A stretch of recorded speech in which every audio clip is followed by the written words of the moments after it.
And this poem was written with the impetus, the energy, the adrenaline from going to Adelaide and people just plain out adoring you. Well, in a very quiet sort of way. Very Adelaide. Motel room, book tour, Portland. In the other room, the fluorescent light makes the plastic cupboards look like the blue of the lake at Mount Gambier, which changes over a few days in November and then fades back after March. Yes, that's right. Scientists can't explain it, though the motels and caravan parks make a fair quid. Melbourne, Adelaide, Melbourne. Sold 14 books equals 1 motel night, a fill of petrol and 2 hamburgers. On the motel TV, Tom Cruise plays an important German, a Nazi who cares. Scientologists have only 2 expressions, interested and mildly disagreeing. All the other actors look mildly disgusted at having to act beside him, walk off screen 25 seconds and 140,000 euros later.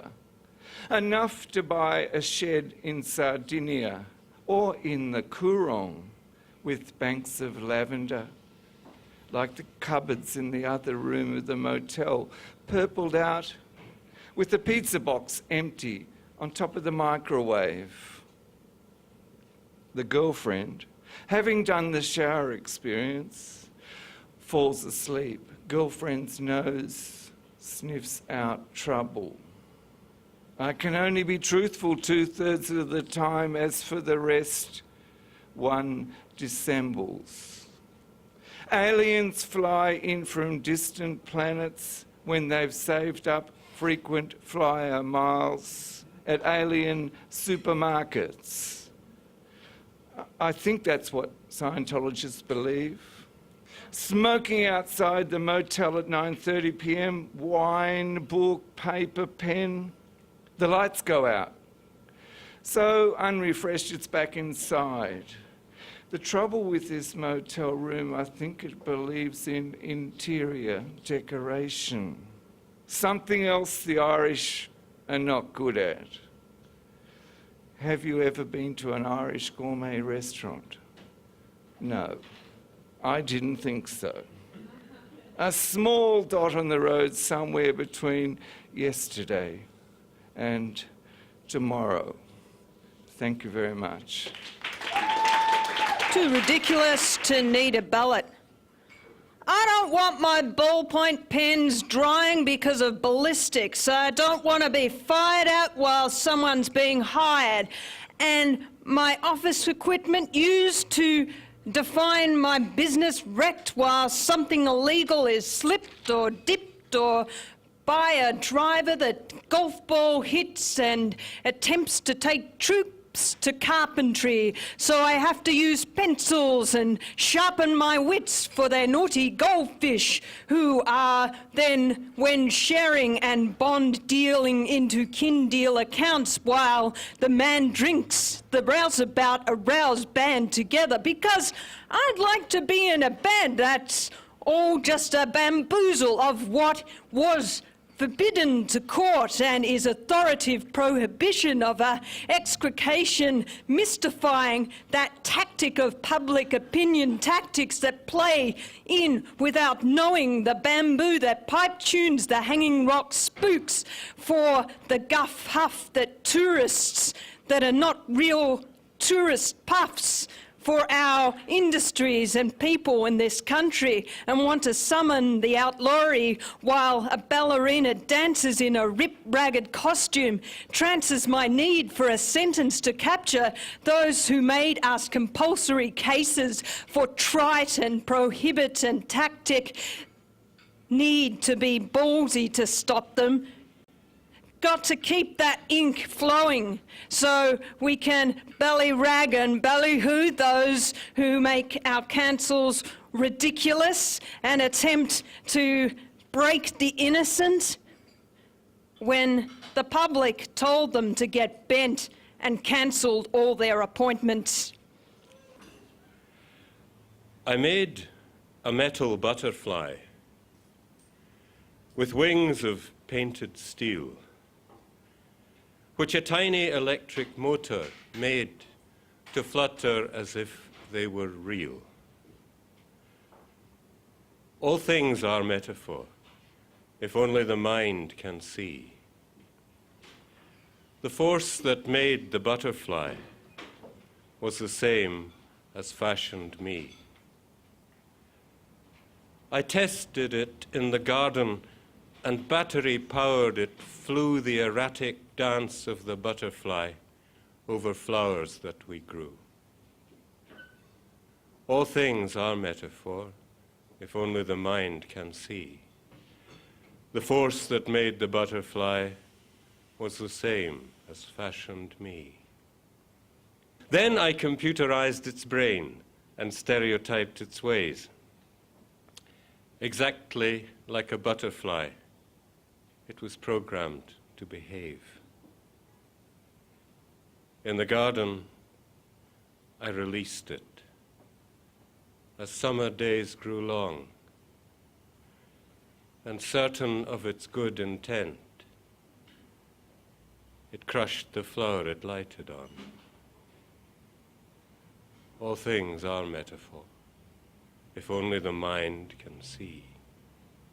The force that made the butterfly was the same as fashioned me.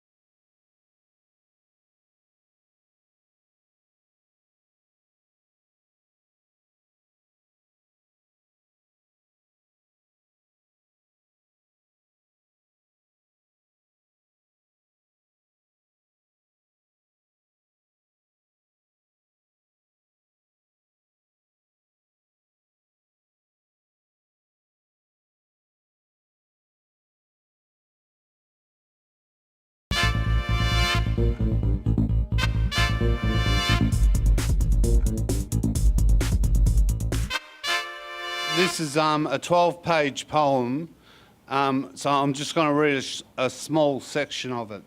It's called The Decline of Melbourne. The sun rises like a ball on a biro, ready to write the day's next page. The ink gives no relief to sadness and sorrow found in the streets. The black cats have white shadows. No more calls from the Herald boy. Just chuckling of shopping trolleys for the $1. Dirty blankets on a nature strip. Some junkie's bed. They rub their convertibles in the noses of the poor, while psycho motorcyclists do wheel stands around the corner of the police station.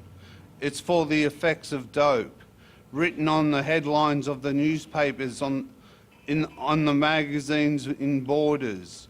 They watch horror movies at the Nova, but no one is shocked. Marxist supporters sell Big Issue in wheelchairs to compensate for their loss. Commission flat tenants think they've got it made when they clean the shopping mall. Drug detectives take dogs for a walk, buying something at Ishka to give to their hippie girlfriends, but their real want is a homosexual man. Female imitating bold and beautiful to their found dates, have a degree in television. picked up by waitresses that end up doing home help for a living. American students showing off their accents and underwear and tattoos. Ticket inspector drink coffee at Trotters, smelling each other's breath for alcohol. Social workers to schizophrenics, counting cigarette stains on their teeth, making out they've done mathematics. Salvation Army priests sleep on new pillows, bought from money given in tins at the MCG. Somali kids afraid of neighbour's pet, but pay $25 to go to the zoo, and Derrida is discussed in the barbershop. Dance isn't a transfer tonight. Breaking the rules in a dance routine isn't like breaking rights of humans who have been used by those attempting to do transfers of partners in order to try and get around the rights and responsibility of those doctors who transferred their malpractice into the idea of mental illness created by poisoning, track and tracing and stealing what should never be taken and mapped for use in electronics. Dance into that. Some have tried breaking and even quit because these criminals don't get a movie part that's anything but you ugly thug, you who killed so many. Boo even the actor that is forced to play them when we look back and see this as bloody horrible history that debted me when I danced when I was young and they thought I was easy and broke my leg, see? So that's so fucking sleazy, unfair to the young. Gotta get the ugly thugs stung, not the beautiful dancer routines that and make them go bung. Things to remember when waging war. Try not to kill too many Belgians. Never attack through the same forest twice. Always be inventive when naming secret weapons. And do not put a fat man in charge of an air force. Gas should be used only in chambers. Having a big gun is not a sign of fertility. If you spend a lot of money, you must use the weapon it paid for. No matter what day it is, it'll not be over by Christmas.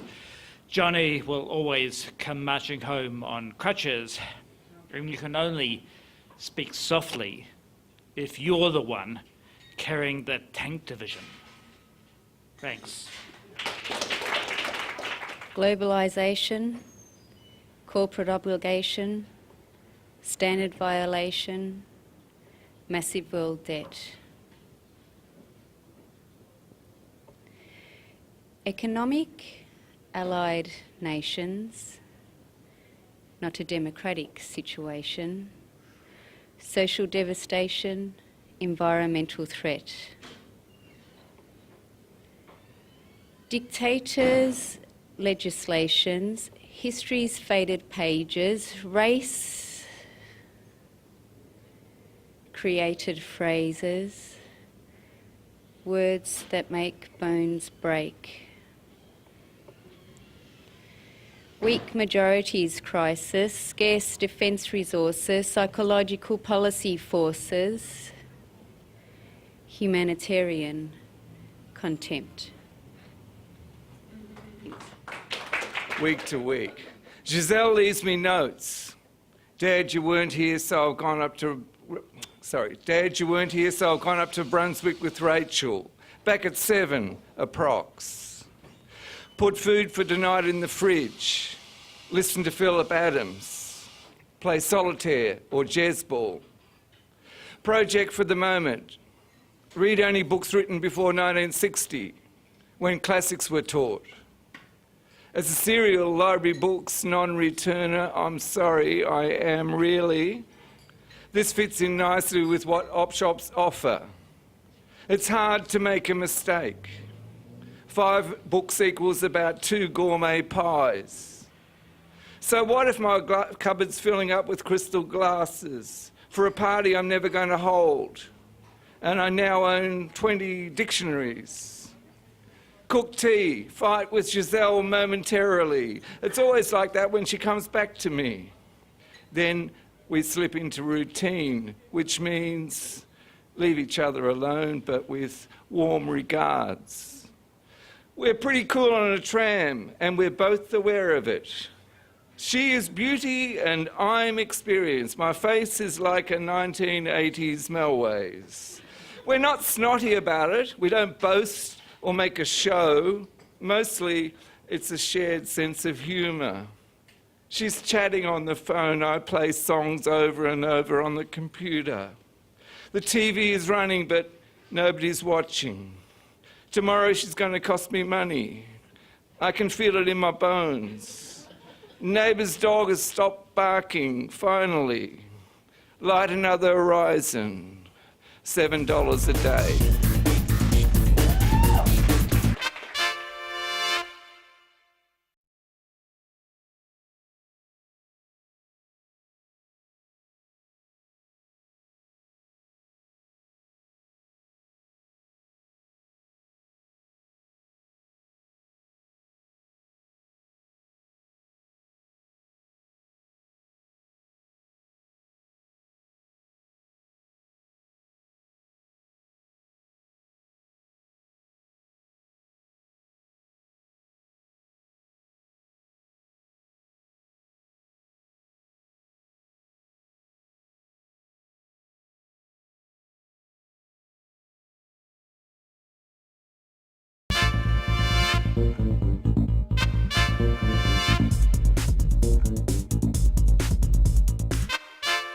I'm really letting you guys down because I actually wrote this really good and funny poem, and I went to print it out and realised I lost it, so I had to give you this one instead. And it's called Waiting for the Man. I'm getting hit on all sides, and the dealer wants to go to the city, and my girl, she wants to come with me to get on with this thing, and her friend had the other 50 I needed to get the decent amount, and I said to them both in the car, don't act up, and this guy's serious, he makes me nervous. And the dealer gives me a shitty amount while they're out having a walk. And I halve it in 2 bags, so I hit it up, but there wasn't enough to get away with it. When the girls come back, they're acting like I said. Go ahead, make a cunt out of me. We ended up in a supermarket car park, smoking from the pipe, the stuff we bought, and it goes in a flash, and the dealer gives us a big hit on his dirty pipe. And my girl, she invites him back to her house. And I don't want him there, and the last thing we need is other people knowing, trying to cut it in and judging us and talking out of school, but I couldn't say anything in front of him. So that's how he ended up in this room, and her friend, my girl's friend, has bought another 200, and all the high hilarity of a savage drunk is in her, and she wants to rave to her ex-boyfriend, and she takes the bag of gear into another room because she says she cannot trust us. So she talks and laments for over an hour while the dealer feels all fucked up around us with his phone ringing non-stop. And I say, hey, okay, I'll drive you. And he says, take him to this house. He has to make this deal and he won't be a minute. And while I wait 20 minutes, without a sign or sound from him, his phone is out of battery.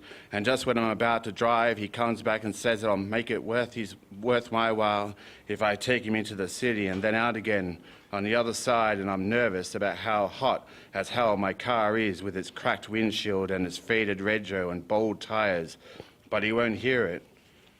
He's complaining and he can't see the damn thing in the alley and probably gave up more than a G, but it's oh well because we got to the other place and he'd give me some purest rock in the city, not like that shit he sold us earlier.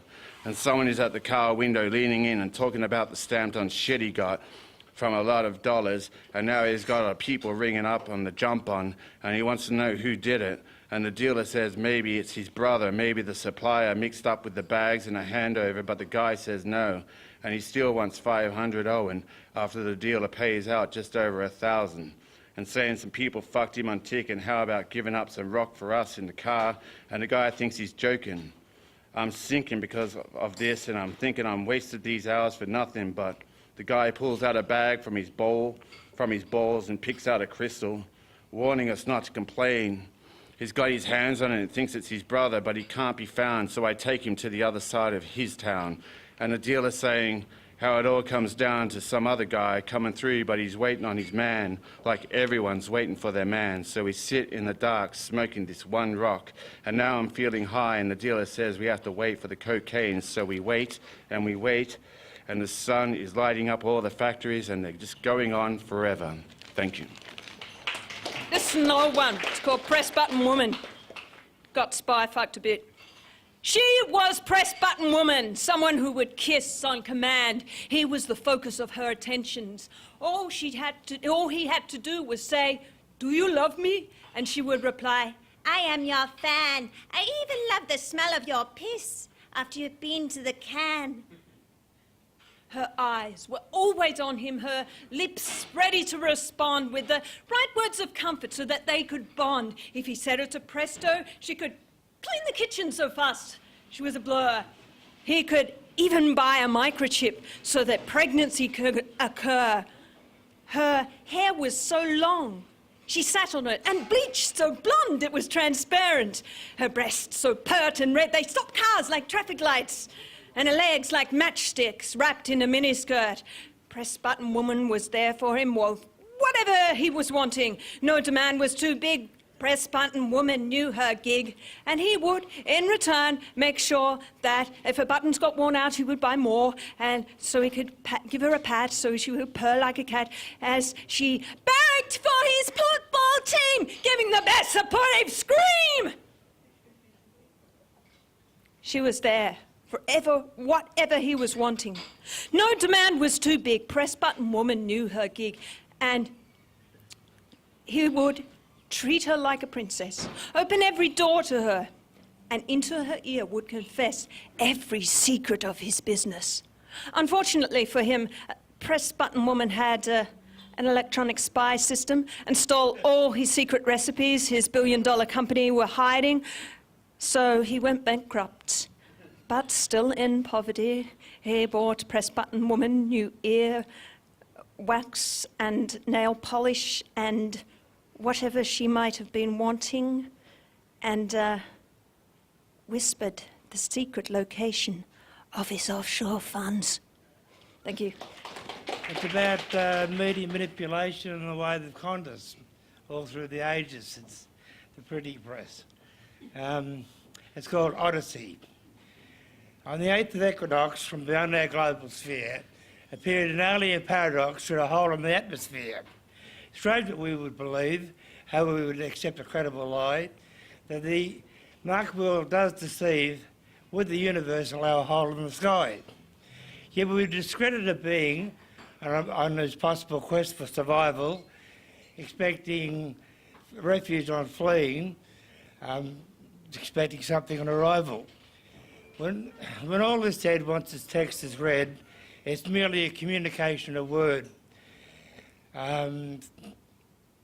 What you believe to be true is nothing new. You believe anything that you've heard. For Thoughts of a Book has another's outlook, so you see read between the lines. Information is blurred when information is heard, so you need time to think with your minds. The media lies, makes us hear with our eyes, as our minds have become so lame. Fear of the bomb or fear of God is with fear they make the world so tame. I'll just leave you with a short one. This is not a poem.